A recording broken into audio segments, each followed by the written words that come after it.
আসসালামু আলাইকুম। আশা করি আল্লাহর রহমতে সবাই ভালো আছেন, আমিও ভালো আছি। সংসারে আসলে একটা দুটো জিনিস লাগে না, জিনিস ব্যবহার করতে করতে যখন পুরনো হয়ে যায় তখন একটার পর একটা শেষ হতেই থাকে। আর সেগুলো না কিনলে কিসে রান্না করব, কিভাবে রান্না করব, আসলে রান্না করতে গেলে অনেক কিছুর প্রয়োজন হয়। এই জন্য দোকানে গিয়েছিলাম, দেখলেন তো একটা প্রেশার কুকার নিয়েছি, তার সাথে এই যে বিশাল বড় এই প্যানটা নিয়েছি। এটাতে অনেকগুলো তরকারি, ডাল, বিরিয়ানি, মাংস অনেক কিছু রান্না করা যাবে।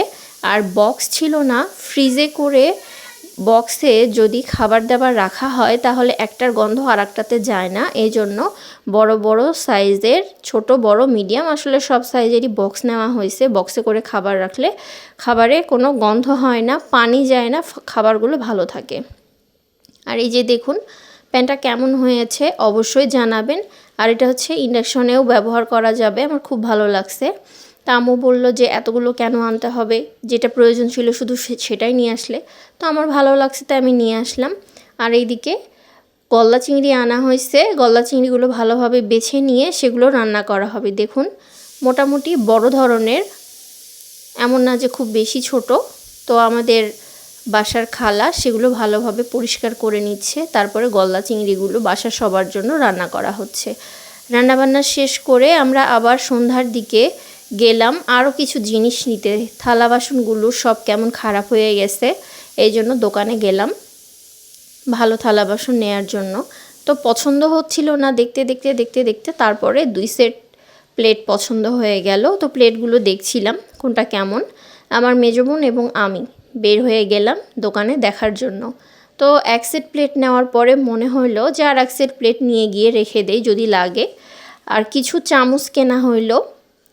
অনেক সময় একটা চামচ যদি নোংরা হয়ে যায় আর একটা চামচ থাকলে সুবিধা হয়, এই জন্য অনেক অনেক চামচ নেওয়া হইলো, যেন একটা চামচ যদি বন্ধ থাকে আর একটা চামচ দিয়ে কাজ করা হবে। স্ট্রেনার কেনা হলো। আর সব থেকে বেশি প্রয়োজন হচ্ছে তাওয়া। রুটি ভাজার জন্য সুন্দর তাওয়া যদি নেওয়া যায় তাহলে রুটিগুলো ছিটকে ধরে না, আটকে ধরে না, বা ভাজতে গেলে পুড়ে যাবে না, ছিঁড়ে যাবে না। এই জন্য এই তাওয়াটা নেওয়া হলো। দেখুন তাওয়াটা কেমন লাগছে, আশা করি সকলের ভালো লাগবে। তারপরে একটি অয়েল জার নেওয়া হলো, এটাতে করে তেল যতটুকু পরিমাণে প্রয়োজন ততটুকুই যেন পড়ে, সেই জন্য এই অয়েল জারটা নেওয়া হলো। আর এই যে এক্সট্রা যে প্লেটটা, হঠাৎ করে দোকান থেকে চলে আসার সময় মনে হলো এক্সট্রা প্লেটটা নেওয়ার কথা, তাই নিয়ে আসলাম। তারপরে তাওয়াটা ইন্ডাকশনে আসলে সাপোর্ট করে কি না সেটাও দেখা হইলো। আর আমার ছোটো বোনের জন্য চকলেট আনছিলাম, নাহলে সে মন খারাপ করবে, তাকে নিয়ে যায়নি, সে প্রাইভেটে ছিল। তারপরে তো এই তো ফ্রোজেন রুটি ছিল, সাথে সাথে দেখলাম যে রুটি আসলে কেমন হয় ভাজা, খুব সুন্দর রুটি পরোটা দুটি ভাজা যাচ্ছে। তারপরের দিন সকালবেলা ডিম দিয়ে, মাংস দিয়ে, আলু দিয়ে বিরিয়ানি রান্না করবে আম্মু, এই জন্য ডিমগুলো সিদ্ধ করে নিয়ে ভাজার প্রস্তুতি চলছে। হলুদ লবণ ঝাল দিয়ে ডিমগুলো ভাজা হচ্ছে। তারপরে আলুও, নতুন আলুও ভেজে নেওয়া হইলো। এবং এইদিকে বিরিয়ানির চালগুলো ভালো করে ধুয়ে পানি ঝরানো হচ্ছে। আর মাংস আম্মু রান্না করে নিছে, তো মাংসর মধ্যে আলুগুলো দিয়ে দিবে। আর বিরিয়ানিটাও সিদ্ধ করা হয়ে গেছে, এখন একটার পর একটা লেয়ার দিয়ে ভালো করে এগুলো সাজিয়ে নিবে।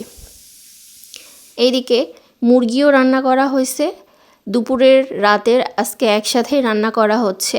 মুরগিও রান্না করে নেওয়া হইলো, একদম সারাদিনের ডিনার লাঞ্চ সব কমপ্লিট। আর বেগুন ভাজি ছাড়া কি চলে? আর এত কিছু হওয়ার পরে ডেজার্ট খাবো না তা তো হয় না, এই জন্য আম্মু একটু জর্দা পোলাও তৈরি করলো। জর্দা পোলাওটা আমার খুব বেশি পছন্দ, খেতে অনেক ভালো লাগে। আর এদিকে গলদা চিংড়ি আনার জন্য একটু চিংড়ির বড়া করা হচ্ছে।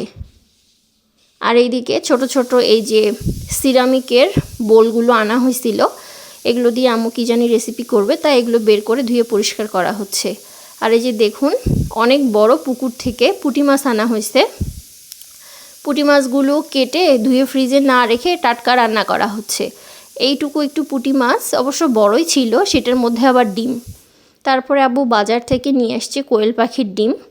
আর এরই মধ্যে রাত্রেবেলা সে মুষলধারে বৃষ্টি, শিলাবৃষ্টি শুরু হয়েছে। সবাই আমরা খেতে বসেছি, আর এই মুহূর্তে সে কি বৃষ্টি, বৃষ্টির মধ্যে দেখুন বারান্দাতে পর্যন্ত আমাদের পাথরগুলো ছিটকে ছিটকে আসছিল, সেগুলোই তুলে দেখাচ্ছিলাম। আর নিচে দেখুন কি পরিমাণে পানি, বৃষ্টি, দেখতে ভালোই লাগছিল। কিন্তু এতে ধানের ক্ষতি হয়ে যাবে। এটা হচ্ছে প্রকৃতির নিয়ম, করার কিছু নাই। এখন যেটা হবে সেটা আল্লাহ ভরসা। তারপরে কিছু অনলাইন থেকে চামচ অর্ডার করছিলাম ডেজার্ট খাওয়ার জন্য। আসলে সব চামচ দিয়ে ডেজার্ট খেতে ভালো লাগে না, আর দেখতে সুন্দরও লাগে না। এই জন্য 2-3 প্রকারের চামচ নিয়ে আসছিলাম। তো আমার বোন এগুলো রিসিভ করলো, আমি কাজে ব্যস্ত ছিলাম, সে একাই এগুলো আনপ্যাক করছে।